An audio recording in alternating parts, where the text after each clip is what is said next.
Hello YouTube, it is Louimander back with another Adamancipator deck update. It's been a little while since we had Adamancipator on the channel, so I wanted to show you guys an updated deck as well as dive into a couple of good replays that we have. We are officially under the Tier 0 format of TEARLAMENTS being introduced to the game. I do have a replay against them as well as a couple of others that I think you'll enjoy. I've had a lot of support on the channel recently, so I just want to say thank you guys for liking, subscribing. It really helps the channel a lot. If you comment down below a deck or a style of gameplay that you want to see, I'll try to get it uploaded onto the channel as well. But the only change I've made to the deck since the last time I updated things was I removed one of the Xeno guitars and I replaced it with a third Doki Doki.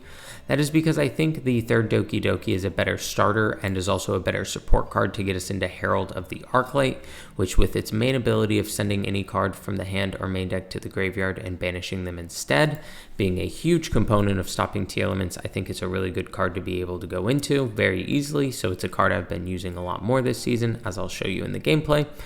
Overall, the deck hasn't changed too much other than that, so we'll dive into the replays. Our first matchup is going to be up against Ishizu TEARLAMENTS. I figured this would be the best one to start with, since this is probably going to be what you see the most frequently on ladder.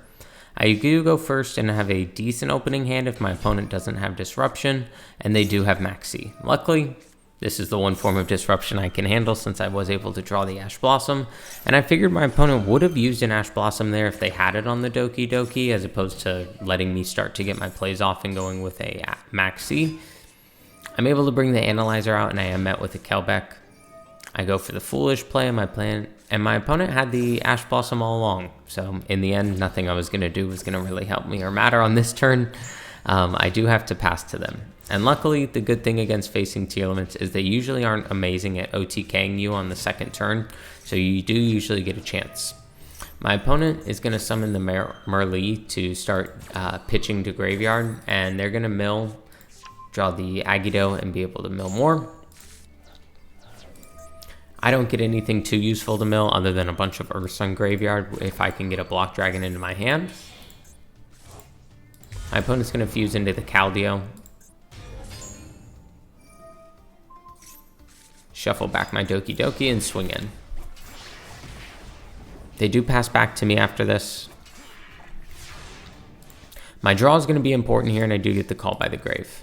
I'm going to go with the Analyzer Special Summon.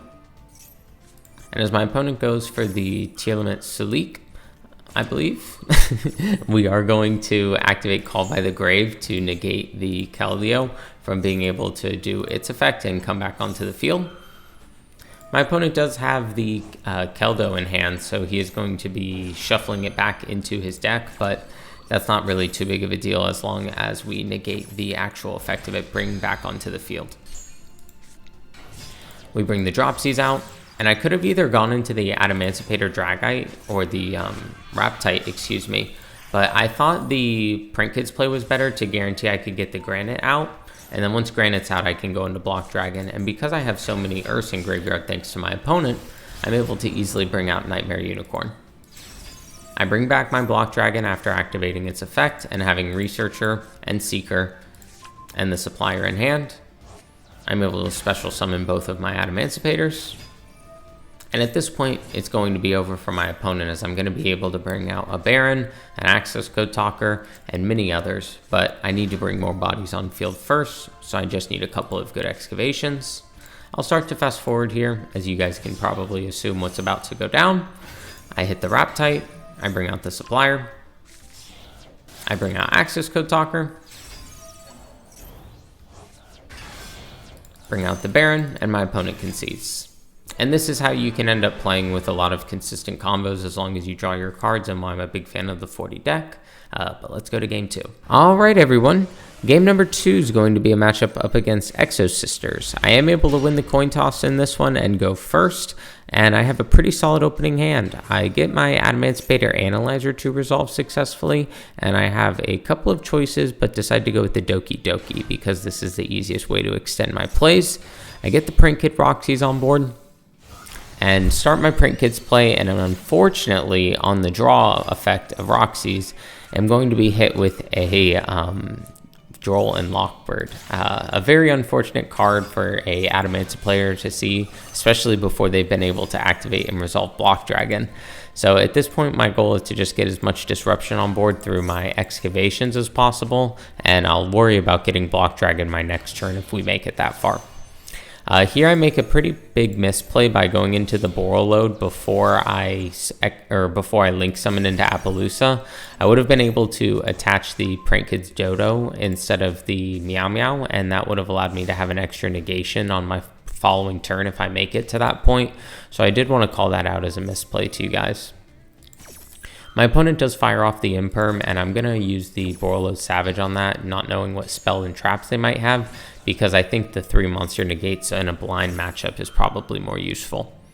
Luckily, it is EXOSISTER, and I can handle this without having a Omni negate at this point. I just need the monster negates and to be smart with them.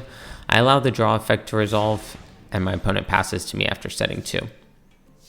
I'm going to normal summon the Analyzer, which enables me to special summon the Seeker, and my opponent does Call by the Grave my existing Analyzer before I can resolve the effect, so gets a little bit of a 2-for-1 with that use of Call by the Grave. My Analyzer, or my Adamancipator Seeker, is going to resolve for me, however, because my opponent is going to use the EXOSISTER spell that allows them to link summon into Macallus. I can't pronounce any Yu-Gi-Oh card to save my life. And my excavation, like I said, will result in me getting the Guardian on board. I go into the Baron and go into the Granite. My opponent goes for the negation, and this is where it's really smart of me. I use the Appaloosa because I need the Baron for a potential Nibiru. It could have been anything else in their hand, but it wasn't worth risking using my one Baron negate until you absolutely have to, and that is exactly why. Once all of this resolves, my opponent realizes they have no hope and concedes. Pretty good game showing the deck. Let's dive into game 3. And our third and final matchup of the day is going to be a game up against DINOMORPHIA. I do win the coin toss here, and I'm able to go first, and I start a pretty solid opening hand. But I'm open and susceptible to any hand trap, which of course my opponent resolves because it's not hard to, and I'm able to do nothing before passing to my opponent.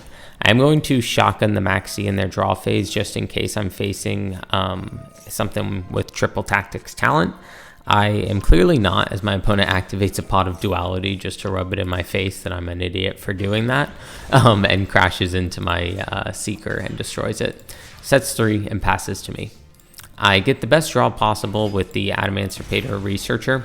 I use Revival Golem here because if he ends up using a trap that destroys my Revival Golem, I'll be able to special summon my Kawaki Mirror Guardian off of it and still be able to special summon my Researcher and my Seeker. So this was a very safe play for me to start out with.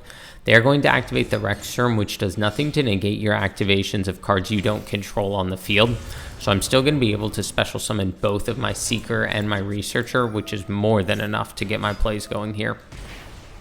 At this point, I'm not really too worried about whatever my opponent's doing, since I feel pretty confident once they finish their combos that I'll be able to summon enough damage to easily kill them, and that's why I'm not really a big fan of this DINOMORPHIA deck.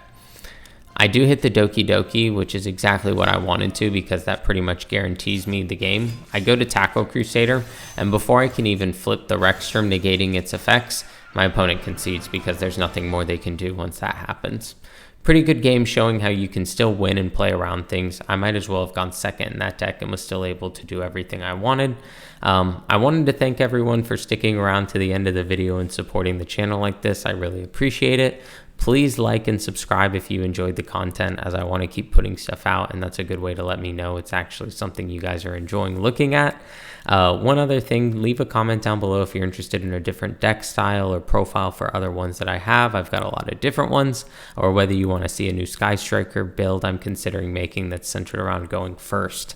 Let me know down below, but in the meantime, I hope you all have a great day.